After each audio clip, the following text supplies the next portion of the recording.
Hallelujah, জয় যিশু। আজকে আমি পড়ছি মতিলিখিত সুসমাচার 24:41-42। হালেলুয়া।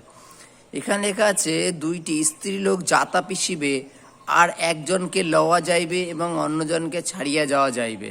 অতএব জাগিয়া থাকো, কেননা তোমাদের প্রভু কোন দিন আসিবে তাহা তোমরা জানো না। হালেলুয়া।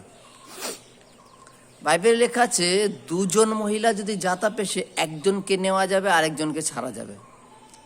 বাইবেলে বলছে, অতএব তোমরা জাগিয়া থাকিও, প্রভু কোন দিন আসবে তোমরা তাহা জানো না। উদাহরণস্বরূপ বাইবেলে বলছেন যে চোর কখন আসে বাড়ির লোক জানে না। তদানুসারে আচমকাই প্রভু কখন আসবেন তোমরা জানো না। যেমন উদাহরণস্বরূপ, হয়তো আমি বা আমাদের মতো অনেক লোকই আছে যারা ঈশ্বর ধর্মকর্ম করে, অবশ্যই করা ভালো। কিছু কিছু লোকের বক্তব্য এটা থাকে যে এখন এই বয়সে ধর্মকর্মের বয়স না, তোমার বয়স আরেকটু বেশি হোক, একটু বয়স্ক হও তুমি, তখন তুমি ধর্মকর্ম করো।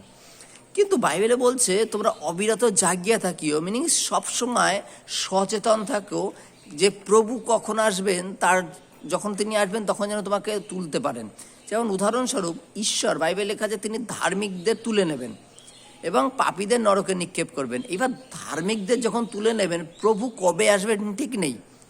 এবার এসে যেন আমরা তখন যেন ধার্মিকতা করতে না বসি, আমরা যেন আগের থেকে নিজেকে প্রস্তুত রেখে দিই। যেমন স্কুল বাস তবু একটা টাইমে আসে, কিন্তু স্কুল বাস আসার টাইমের আগেই কিন্তু আমাদের রেডি হয়ে দাঁড়িয়ে থাকতে হয় স্কুল বাস আসার জন্য, বা কোনো বাস আসার জন্য, বা ট্রেন আসার জন্য।